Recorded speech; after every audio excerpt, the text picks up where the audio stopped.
गीतों भरी कहानी।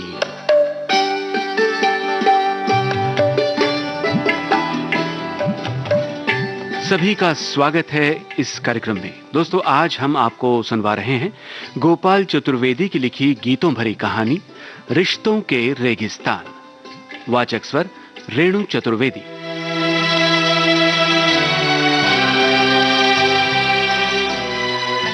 हमेशा की तरह वर्मा जी सोफे पर अधलेटे से और अखबार का एक पन्ना नीचे गिर पड़ा। एक हाथ में घंटी की कॉर्ड लिए वो बार बार उसका बटन दबाने लगे। तभी डबल रोटी काटने की छुरी लिए नीलू अवतरित हुई। क्या तुम्हारा दिमाग खराब हो गया है? उन्होंने अखबार से अनिच्छा से आंख ऊपर उठाई। इसमें भी कोई शक है? मेरे दिमाग का दिवालियापन तो उसी दिन जाहिर हो गया था जब तुमसे शादी की थी। मुझसे नहीं, मेरे स्टेटस से कहो। सब मेरे आईसीएस पिता के प्रभाव को अपने करियर के लिए इस्तेमाल करने के लिए तरकीब थी। उफ, छोड़ो भी। रामू कहाँ है ये बताओ। बाजार गया है, नीलू ने बताया। ठीक है, जरा अखबार का पन्ना उठा दो। इसीलिए घंटी बजा रहे थे? घर को दफ्तर समझ रखा है क्या? इस तरह से हिंसक मुद्रा में छुरी हिलाती हुई नीलू अंतर्ध्यान हो गई। वर्मा जी ने चश्मा उतारा, नीचे टटोला। अखबार का पन्ना अब तक उड़कर दूसरे कोने में जा चुका था। वो सोफे के हत्थे का सहारा लेकर उठे और उसे लाकर फिर पढ़ने में तल्लीन हो गए। पर जैसे उनका ध्यान उचट गया था। इस घटना से उनको अपनी त्रासदी की याद ताजा हो गई। अफसर रिटायर क्यों होता है? अभी तो सिर्फ तीसरा महीना है। 33 साल तक यही चंडी बनी पत्नी कितने प्यार से पेश आती थी। दफ्तर से आते तो एक नौकर जूता उतारता, दूसरा चाय लगाता था, तीसरा बाथरूम में तौलिया कपड़े सजाता था। नीलू डार्लिंग, आप रेडी हैं ना? और फिर उधर से उत्तर आता, हाँ मैं तैयार हूं। हफ्ते में एक आध ही ऐसा दुर्भाग्य का दिन होता कि शाम घर पर बीते। खूब जमकर पार्टियां होती। मेजबान ठहराने के लिए जिद करता, इसरार करता। वर्मा फिर मिलने का चलताऊ वादा करते और फिर सरकारी गाड़ी में बैठकर घर लौटते और फिर बस सो जाते। किसे पता था कि ये दिन भी देखने को आएगा? घर में कुल जमा एक नौकर है, वो भी बमुश्किल तमाम मिलता है। वर्मा जी सोचने लगे, नीलू कभी ऐसी तो न थी।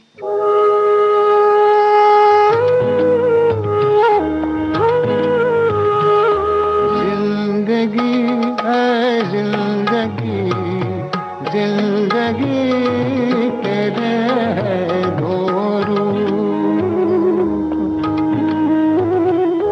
जिंदगी है जिंदगी, जिंदगी तेरे है धोरू। बीती हुई रातों की बातों की तू छाया, छाया वो जो बन गई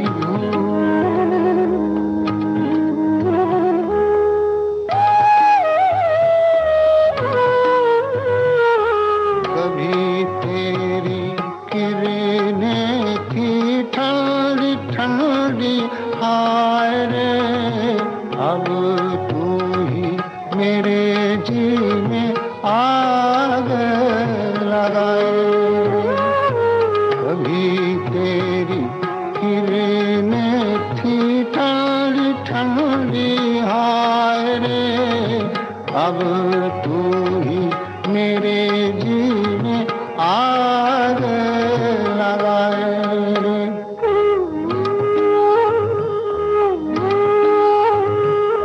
चांदनी है चांदनी, चांदनी तेरे है धोरू।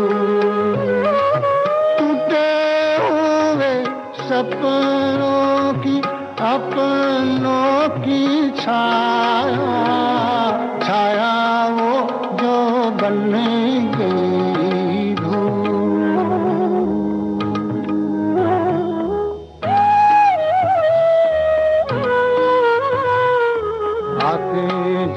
के पल क्या है, समय के ये झूले हैं।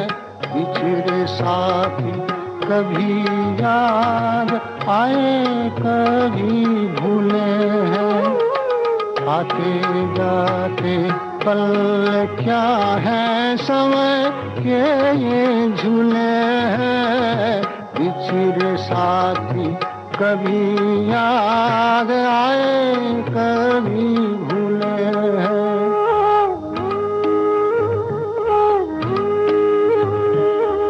आदमी है आदमी, आदमी तेरे है घोरू।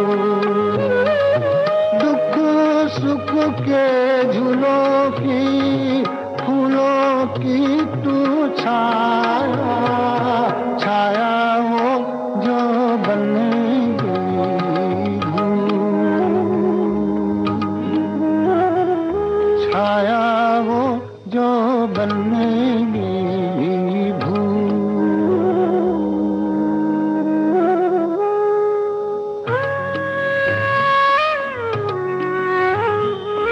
कोई भूली हुई बात मुझे याद आई है, खुशी भी तू लाई थी, ये आंसू भी तू लाई है।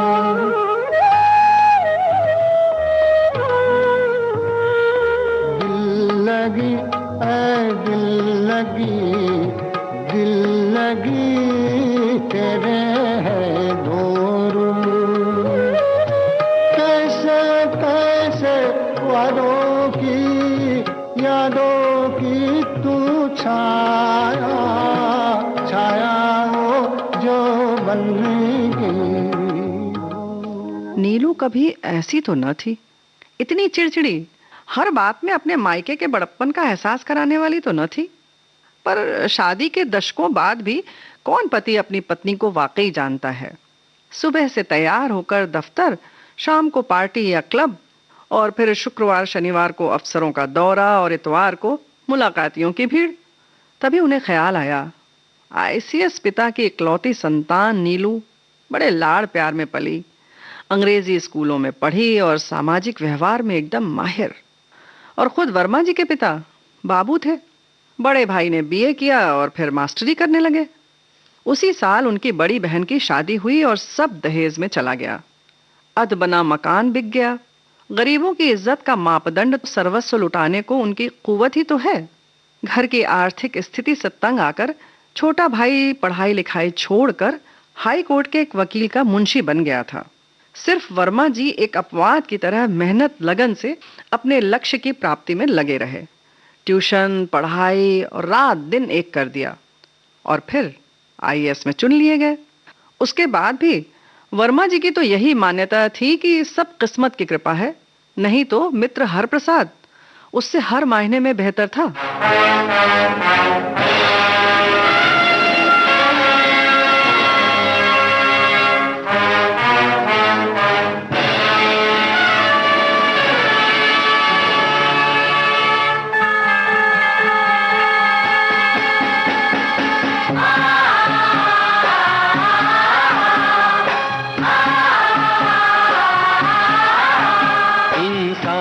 हंसे या रोए, जो होना है सो होए।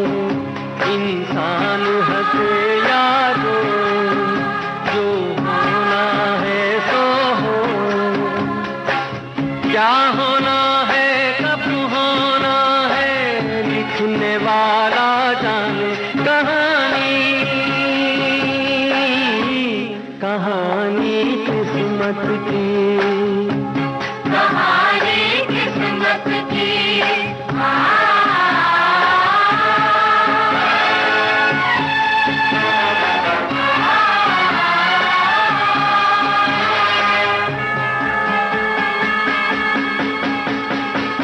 मन ही मन नादान जमाना, समझे के तदबीर बड़ी है। ये न सोचे कदम कदम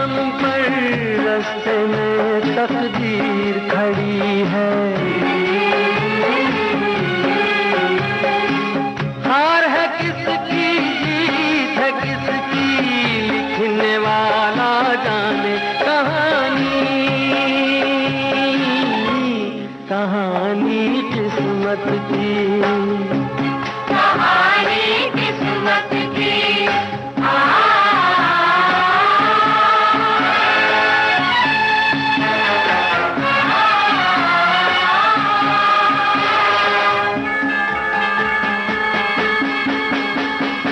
जीवन के जितने दिन होंगे उसमें एक दिन कम ना होगा, उसमें एक दिन कम ना होगा।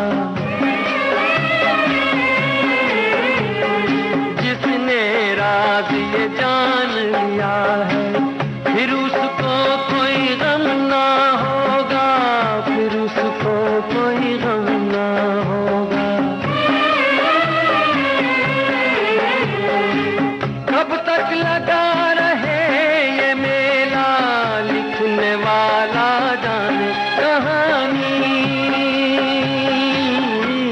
कहानी किस्मत की, कहानी किस्मत की।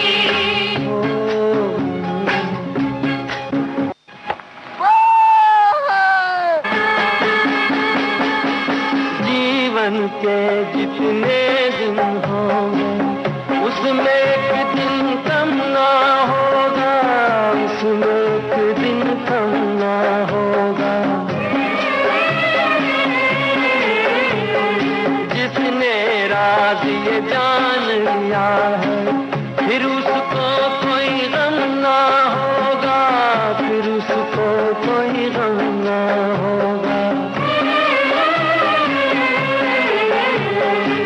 कब तक लगा रहे ये मेला, लिखने वाला जाने कहानी,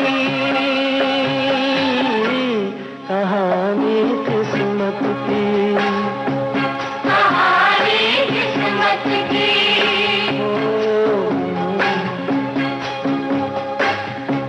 कहानी किस्मत की। उन्हें याद आया वो पहली बार नीलू के पिता के बुलाने पर उनके घर गए और ठगे से रह गए थे।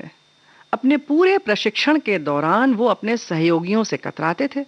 सिर्फ एक उनका दोस्त था रमेश, न वो अपने घर की बात करता न अपने परिवार की। शुरू शुरू में तो हालत ये थी कि वर्मा जी खाने की मेज से भूखे उठ जाते। लोग रोटी तक को कांटे छुरी से खाने की कोशिश करते। वर्मा जी दाएं देखते बाएं देखते, छुरी कांटा बजाते और ये उबली सब्जियां और कटलेट की हत्या करके भी भूखे ही रह जाते थे। पर भोजन भोजन तो एक अनिवार्य व्यवस्था है ना। सबकी आंख बचाकर वो टहलने के बहाने बाहर जाते। स्टेशन के पास के वैष्णव भोजनालय में डट कर दाल रोटी खाकर लौटते। रास्ते भर सबको कोसते थे। कितने बनावटी लोग हैं ये अंग्रेजियत की मानसिकता वाले लोग। हमारे देश की तकदीर ही खोटी है। आजादी के बाद भी हम लोग उनकी बनाई जन विरोधी प्रशासनिक व्यवस्था की जूठन चाट रहे हैं। ये भविष्य के अफसर क्या खाक जानते हैं हिंदुस्तान को जो उसका विकास करेंगे। हीनता के इन दिनों की याद नीलू के घर के ड्राइंग रूम में घुसते ही अचानक कौंध गई। तभी सहाय साहब ने परिचय कराया। ये मेरी बेटी है नीलांबरा सहाय, और नीलू ये है अनुराग वर्मा। अभी हाल में ही पोस्टिंग हुई है इनकी। चाय नाश्ता भी एक परीक्षा की तरह ही था। वर्मा जी ने बहुत संभल कर चाय पी, कहीं आदत के अनुसार सुड़कने का स्वर न सुनाई दे जाए। और फिर पेस्ट्री छुई तक नहीं। हालांकि मिठाई उनकी कमजोरी थी। कहीं इस कांटे में फंसाते फंसाते टपक गई तो क्या होगा। चुपचाप बैठे रहे। फिर औपचारिकता पूरी कर घर आ गए। उनके माता पिता आने वाले थे। सहाय साहब ने कहा वो फोन कर सपरिवार उनसे मिलने आएंगे। आप तो बैचलर हैं, जब भी घर के खाना खाने का मन हो जाए आ जाया करिए। श्रीमती सहाय ने निमंत्रण दिया था। शाम को जब वर्मा जी अपने माता पिता के साथ खाना खा रहे थे तो उन्होंने बाबूजी को टोका था। अरे जल्दी क्या है, खाते वक्त ये चप चप की आवाजें निकालना जरूरी है क्या। वो स्वयं कांटे छुरी से खाने का अभ्यास कर रहे थे। रोल की हुई रोटी बाएं हाथ से चबाते और दाएं हाथ से कांटे में फंसाकर दाल या सब्जी उठाते थे। उनकी मां ने जब उनकी ये रियाज देखी तो ऐसे हंसी थी जैसे छुटपन में बंदर को शीशे के आगे मुंह बनाते देखकर माँ बेटे खिलखिलाए थे। पर इस बार वर्मा जी गंभीर हो गए। कैसे फूहड़ लोग हैं। अफसर को तो दूसरों के लिए उदाहरण पेश करना है, वो सलीके से नहीं खाएगा तो जिला कैसे चलाएगा। इसी बीच गरीबी में आटा गीला करने एक दिन सहाय साहब भी सपरिवार आ धमके। अरे अनुराग, तुमने तो कभी मेंशन ही नहीं किया कि तुम्हारे पेरेंट्स आए हुए हैं। कुछ इस तरह से सहाय साहब ने शिकायत की। सर यूं ही बस कभी मौका नहीं पड़ा, वर्मा जी ने खिसियाकर उत्तर दिया। सहाय युगल ने उनके माता पिता से बिल्कुल स्वाभाविक और सरल रूप से बात की। साधारण कप प्लेट में रेडीमेड चाय पी। वर्मा जी के पिता ने सबके सामने तश्तरी में डालकर चाय सुड़की। उनकी मां ने गिलास को धोती से पकड़कर गरम चाय को फूंक फूंक कर ठंडा किया और फिर पिया। वर्मा जी मन ही मन भगवान को मनाते रहे कि धरती फटे और वो उसमें समा जाए, पर ऐसा नहीं हुआ। खानदानी अफसर के सामने उनकी मां ने अपने लाल की प्रशंसा की। हमारा बबुआ पुश्तों बाद परिवार में पहला अफसर है साहब। वर्मा जी ने हसरत के साथ जमीन को ताका, पर वहां कोई हलचल नहीं हुई। उस शाम जैसे वक्त थम गया था। सहाय परिवार 40-45 मिनट रहा, पर लगा जैसे एक आध साल गुजर गया। उन्हें आइंस्टाइन के समय के सापेक्षवाद के सिद्धांत पर यकीन आने लगा था। जब वो सहाय साहब के घर जाते तो घंटों का सफर पलों में तय हो जाता था।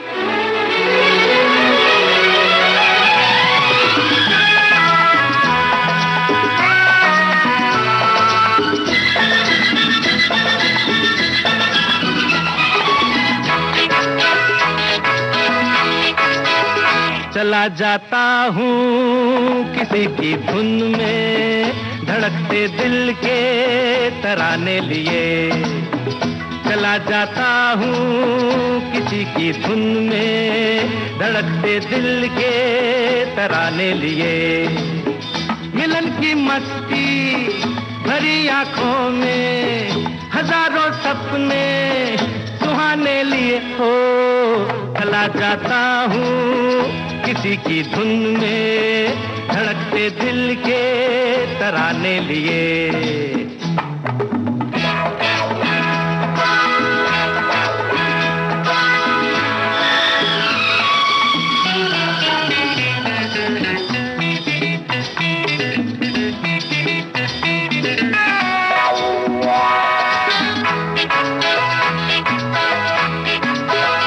ये मस्ती के नजारे हैं तो ऐसे में तमन्ना कैसा मेरी कसम, जो लहराती डगरिया हो तो फिर क्यों ना चलूं मैं बहका बहका रे। मेरे जीवन में ये शाम आई है मोहब्बत वाले जमाने लिए हो। चला जाता हूँ किसी की धुन में, धड़कते दिल के तराने लिए।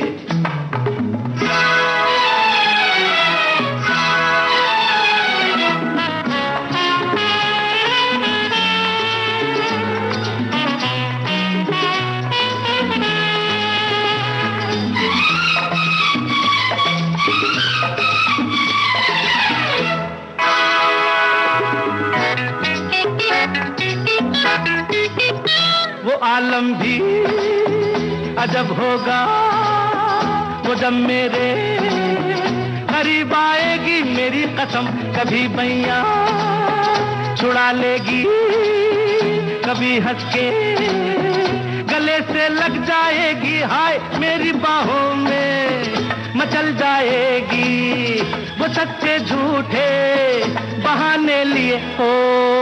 चला जाता हूँ किसी की धुन में, धड़कते दिल के तराने लिए।